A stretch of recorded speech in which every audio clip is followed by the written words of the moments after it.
नमस्कार। आज की हमारी कहानी है प्रीत के रंग हजार। ओ अभी तक उठे भी नहीं, हमें देरी हो रही है। अपनी प्यार भरी नज़रों से सहलाते हुए ऋचा ने अपने पति श्लोक को झकझोर कर उठाते हुए कहा। प्रत्युत्तर में श्लोक ने उसे खींचकर अपनी बाहों में भर लिया तो वह निहाल हो उठी। श्लोक के प्रगाढ़ बंधन में बंधने को उसका आतुर मन स्वतंत्र होने की असफल चेष्टा में और बनता रहा। उसके भीगे बालों में अटकी पानी की बूंद मोती बनकर श्लोक के तन पर बिखर रही थी। ऋचा ने आज भरपूर सिंदूर से अपनी मांग सजाई थी, जिसकी लाली श्लोक की छाती को रंगे जा रही थी। श्लोक की आगोश में सिमटी 33 वर्षीय ऋचा किसी नव यौवना की तरह सिहर रही थी। युगों तक वह अपने पति की आगोश में यूं ही बधी रही। उसका रोम रोम गुनगुना रहा था। शादी के 4 हफ्ते हो रहे थे, पर उसका तन मन अभी तक प्यासा सावन ही बना हुआ था। इस लोक से जुड़ने से पहले जीवन के सूने जलते रेगिस्तान में नंगे पैर अकेली ही तो वह दौड़ रही थी। चारों ओर फैली खामोशियों एवं वर्षों की तन्हाइयों से जूझती हुई वह टूटकर बिखरने ही वाली थी कि श्लोक की सबल बाहों ने उसे थाम लिया। ऋचा का बाबरा मन एक ओर प्रीत की लहराते समंदर में डूब रहा था, वहीं उसके अंतर मन में अतीत के चक्रवाती झंझावात भी चल रहे थे। 10 साल पहले अमरनाथ यात्रा के दौरान मम्मी पापा को खोने के बाद भारत कहाँ जा पाई। पापा की सारी संपत्ति के मालिक उसके चाचा थे। 2 हफ्ते बाद श्लोक से वह शादी कर रही है, इसकी सूचना अपने चाचा को दे दी थी। उनके लाख समझाने के बावजूद भारत आकर शादी करने के लिए वह तैयार नहीं हुई। शादी वाले दिन अपने गिनती के दोस्तों के साथ गणपति मंदिर के लिए वह प्रस्थान करने ही वाली थी कि नाना प्रकार के तामझाम के साथ उसके चाचा भारत से भागते हुए आए तो मम्मी पापा को याद कर उसकी आंखें बरस पड़ी थी। फिर शादी की सारी रस्मों को उन्होंने सहर्ष निभाया, जाते समय भारत की सारी प्रॉपर्टी को बेचकर।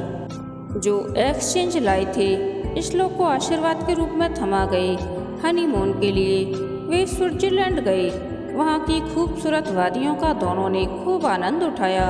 वहाँ से आने के बाद आज हफ्ते भर बाद भी उनके प्यार की खुमारी अभी तक उतरी नहीं थी। न्यूयॉर्क घूमने का आज उनका प्रोग्राम था और श्लोक को बिस्तर छोड़ने का मन ही नहीं हो रहा था। मिलन के ऐसे पल कितने मादक होते हैं, उसे इसका एहसास कहाँ था। श्लोक के प्यार ने उस पर अपनी चांदनी क्या बिखेरी, वह समंदर बनकर ही उमड़ पड़ी। ऐसे भी जीवन में उसे जो कुछ भी प्यारा लगा, वक्त उससे आज तक छीनता ही तो रहा है। बचपन में अपने से 10 साल छोटे भाई को उसकी नन्ही माँ बनकर प्यार किया। एक दिन की बीमारी में ही वह छोड़ गया तो उसका नन्हा सा मन कितना टूटा था। इस आघात को भूलने में उसे वर्षों लगे थे। भाई की मृत्यु के बाद सभी तरह से टूटे मम्मी पापा के जीने का आसरा वही बनी। समय के साथ खेल खेल में ही जब वह फिजिक्स और मैथ के कठिन प्रश्नों को हल करने लगी तो उसकी अद्भुत प्रतिभा को देख सभी दंग रह गए। स्कूल के सारे पिछले रिकॉर्ड्स को तोड़ते हुए इंजीनियरिंग में प्रथम स्थान लेकर जब वो आईआईटी कानपुर गई तो मम्मी पापा की खुशियों का ठिकाना नहीं था। जिस स्थान पर आज तक लड़के ही विराजते रहे, उस पर अपना आधिपत्य जमाकर उसने सारे देश को चौंका दिया था। फिर बधाइयों का सिलसिला महीनों तक चलता रहा। आईआईटी कानपुर से निकलने के पहले ही हार्वर्ड बिजनेस स्कूल अमेरिका ने वीजा, लोन और हॉस्टल में रहने की व्यवस्था करके उसकी प्रतिभा और उपलब्धियों को गगनचुंबी बना दिया। ऋचा ने भी उसके किए का मान रखने में कोताही न बरती। इन 6 सालों में ना जाने कितनों ने उसकी राहों में आंखें बिछाईं, उसे थामने के लिए कितने हाथ बढ़े, पर वह इन सब से बेखबर किसी दूसरे देश में अपने देश का नाम रोशन करती रही। हार्वर्ड बिजनेस स्कूल से निकलने के पूर्व ही दुनिया की सबसे नामी कंपनी ने बहुत ऊंचे पद पर उसकी बहाली करते हुए उसके वीज़ा आदि का प्रबंध हाथों हाथ कर दिया तो उसकी खुशी का कोई ठिकाना नहीं रहा। उसके ग्रेजुएशन के प्रोग्राम में उसके मम्मी पापा आने वाले थे। टिकट भी बन चुका था। 2 साल की लंबी अवधि के बाद उन दोनों से मिलने की आकांक्षा में बड़ी बेसब्री के साथ दिन बीत रहे थे कि उन दोनों को असमय मौत की सूचना बिजली बनकर गिरी। बर्फ के प्रचंड तूफान ने ना जाने उनके हल्के फुल्के शरीर को हजारों फीट नीचे किस घाटी में फेंक दिया था कि उनके मृत शरीर भी नहीं मिल सके। बड़े ही बुझे मन से वह भारत गई और मृत्यु के बाद सभी विधियों को पूरा करके वापस लौट आई। उस नाजुक दौर में वेद का उसके जीवन में आना किसी दैविक चमत्कार से कम नहीं था। उसकी बाहों में लिपटकर मम्मी पापा की मृत्यु की असहनीय वेदना को भूलने की कोशिश करती रही। सारे रिश्तों का पर्याय बना वेद हर प्रतिकूल परिस्थितियों में उसे संभालता रहा। कितना टूटकर प्यार किया था दोनों ने एक दूसरे को। प्रीत की इंद्रधनुषी कायनात फूलों और परियों की नगरी न्यूयॉर्क की जमीन पर उतर आए थे। चलो आज ही किसी मंदिर में शादी कर लेते हैं। वेद का ऐसा कहना उसे कितना रोमांचित करके रख देता था। तब उससे एकाकार होने के लिए वह कितनी लालायित हो उठती थी। पर दूसरे पल ही वेद के संपूर्ण व्यक्तित्व पर उतर आई दैविक आभा से वह घुंघरुओं की तरह खनक कर रह जाती। उसे क्या पता था कि एक बार फिर से नियति अपनी कुटिल चाल से उसके बन रहे घरौंदे को तहस नहस करने का कुचक्र रच रही है। उसके लिए तो कोई बंधन नहीं था, लेकिन वेद को अपने परिवार की सहमति लेने भारत जाना था। फिर ऋचा की जिद कि शादी वह न्यूयॉर्क में ही करेगी। विगत के दर्द के फिर से उभरने के डर से वह भारत जाना नहीं चाहती थी।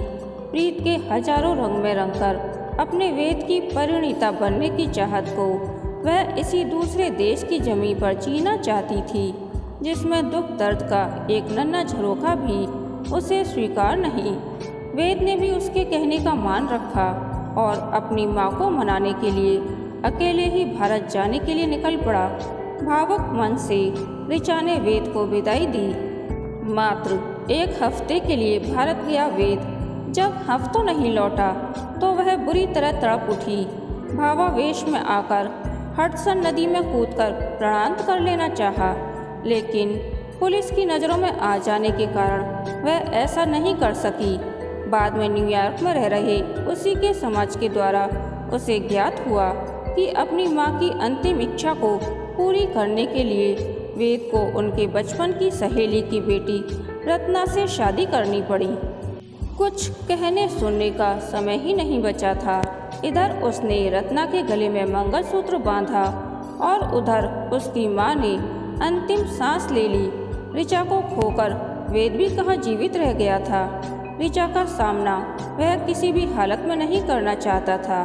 न्यूयॉर्क की नौकरी छोड़ने की सारी औपचारिकता को उसने भारत से ही निभाया। वेद भारत से ही ऋचा की पल पल की गतिविधियों की जानकारी लेता रहा। समय के साथ जख्म कुछ हल्के हुए तो ऋचा को नियति और अपनी मजबूरियों का वास्ता देते हुए समझाकर नए सिरे से जीवन शुरू करने के लिए प्रेरित करता। उसके बिखरे जीवन को अपनी बेशुमार चाहतों की संजीवनी बूटी से संवारता। उसकी मृत जिजीविषकाओं को जीवित रखने की कोशिश करता। अपनी पत्नी को लेकर आ जाओ, इससे मुझे कोई फर्क नहीं पड़ेगा, हम साथ जी लेंगे। किसी भी हालात में मुझे अपना वेद चाहिए, नहीं जी सकती तुम्हारे बिना मैं वेद। ऋचा की जिद वेद को पिघला कर रख देती। वह अपनी असमर्थता पर रोकर रह जाता। घबराकर उसने ऋचा से बात करना बंद कर दिया। समय के साथ ऋचा भी अपनी कठोर नियति से समझौता कर जीने का प्रयास करती रही, लेकिन प्यार में मिला दर्द और अकेलापन उसे टीसता रहा। जिस बैंक में श्लोक काम करता था, उस बैंक में कंपनी के काम से ऋचा को लगातार हफ्तों जाना पड़ा। श्लोक की शैक्षणिक योग्यता और कार्यकुशलता पर वह मुग्ध हो गई। एक बार फिर से उसका दिल धड़क उठा। किसी की चाहत में और वह उसे पाने के लिए बेकरार हो उठी। श्लोक के कदम आगे क्या बढ़े कि ऋचा ने उसके प्यार को समेट लिया। ऋचा के इस निर्णय पर वेद बहुत खुश हुआ। ऋचा के प्रति स्वयं से हुए अन्याय की आत्मग्लानि से अब वह मुक्त था। श्लोक भी उससे कहीं छिन न जाए, ऐसा सोचते ही ऋचा का सर्वांग कांप उठा। घबराकर उसने श्लोक को बाहों में भर लिया। अतीत के झरोखे खुलकर ऋचा को और संतप्त करते उसके पहले ही श्लोक उसे बाहों में लिए उठ खड़ा हुआ। झटपट तैयार होकर वे दोनों एक दूसरे का हाथ थामे निकल गए। यूं तो न्यूयॉर्क उसके लिए कोई नया शहर नहीं था। वेद के साथ उसके चप्पे चप्पे को वह देख चुकी थी, पर आज श्लोक के साथ इस जादुई नगरी का लुत्फ उठाने की बात कुछ और ही थी। दोनों एक दूसरे में समाये हडसन नदी के किनारे चलते रहे। टाइम्स स्क्वायर के रंगीन नज़ारों को निहारते हुए वे रॉकफेलर सेंटर पहुंच गए। वहां से खुली बस में सवार होकर न्यूयॉर्क के दर्शनीय स्थलों के लिए निकल पड़े। ऋचा मस्त होकर सभी को निहार रही थी। सारे दर्शनीय स्थल आज उसे अतिरिक्त आनंद की अनुभूति दे रहे थे। श्लोक भी अपनी नवपरिणीता के इस नए रूप पर मुग्ध था। एक पल के लिए भी वह ऋचा को अपनी नज़रों से ओझल होने नहीं दे रहा था। सारे दिन अपनी बाहों में उसे बांधे घूमता रहा। घूमकर जब वे दोनों रॉकफेलर सेंटर में उतरे तो शाम का रोशनी में अंधेरा रोशनी में नहा रहा था। इधर उधर घूमने के बाद डिनर के लिए वे उत्सव रेस्टोरेंट की ओर जा ही रहे थे कि ऋचा का बोस्टन का सहपाठी सैम टकरा गया, जिसके चंद बोल उसकी खुशियों पर उल्कापात ही कर गए। हाय हनी, वेयर इज वेद? फिर श्लोक की ओर देखते हुए मुस्कुराते हुए पूछा, न्यू फ्रेंड। आगे सैम कुछ और कहता कि उसके पहले ही वह बोल पड़ी, माय हस्बैंड श्लोक। और सैम को वहीं हतप्रभ छोड़कर श्लोक का हाथ थामे वह आगे बढ़ गई। श्लोक को अनमना सा देख ऋचा का दिन भर का उत्साह जाता रहा। रेस्टोरेंट में पहुंचने के बाद भी श्लोक की उदासियां कम नहीं हुई। सारा खाना उसी के पसंद का था, लेकिन खाने में उसकी कोई रुचि नहीं थी। खोया खोया सा वह रेस्टोरेंट की खिड़की से नीचे थिएटर से निकलते लोगों को देखता रहा तो ऋचा तड़प उठी। उसकी व्याकुलता सिसकियां बनकर उसके व्यथित होंठ पर तैर गईं। किस फेरे में तुमने मुझे डाल दिया वेद? कहाँ मेरे चेहरे पर मामूली से शिकन तुम्हें गवारा नहीं थी? पल भर में सोख लेते थे मेरे अंतर के सारे गीलेपन को। श्लोक को संदेह के भंवर से मैं कैसे बाहर निकालूं? आज फिर एक बार उलझन से घिर गई हूँ। मैं तो तुम्हारी यादों के साथ ही खुश थी। मन ही मन बुदबुदाते हुए ऋचा टूटकर बिखर रही थी। रेस्टोरेंट से निकलने के बाद श्लोक का हाथ थामे रेस्टोरेंट के अहाते में फव्वारे के पास बने पत्थर के चबूतरे पर जाकर बैठ गई और अपने और वेद के बीच के रिश्ते की सारी सच्चाई उसे बता गई। किस तरह अपने मम्मी पापा को एक साथ खोकर इस पराये देश में उसका अकेला होना, जीने की सारी इच्छाओं का मृतवत हो जाना, वेद के प्यार का सावन बनकर बरसकर उसके जीवन के ताप को हरना, अंधेरी रातों में आकाश दीप बनकर उसके पथ का प्रदर्शन कर सुगम बनाना आदि आंतरिक पलों में कभी कमजोर पड़कर उसने अपने संपूर्ण अस्तित्व को वेद में समा देना चाहा तो अपनी सारी ममता उड़ेल कर वह उसे सहला दिया करता था। वेद तो सदा हुआ योगी था, जिसमें धरती जैसा धैर्य और आकाश जैसा विस्तार था। कहीं से कोई कलुषता नहीं। उसके इसी ऋषि मुनि तपस्वी जैसी एकाग्रता ने ही तो उसे बांध रखा था।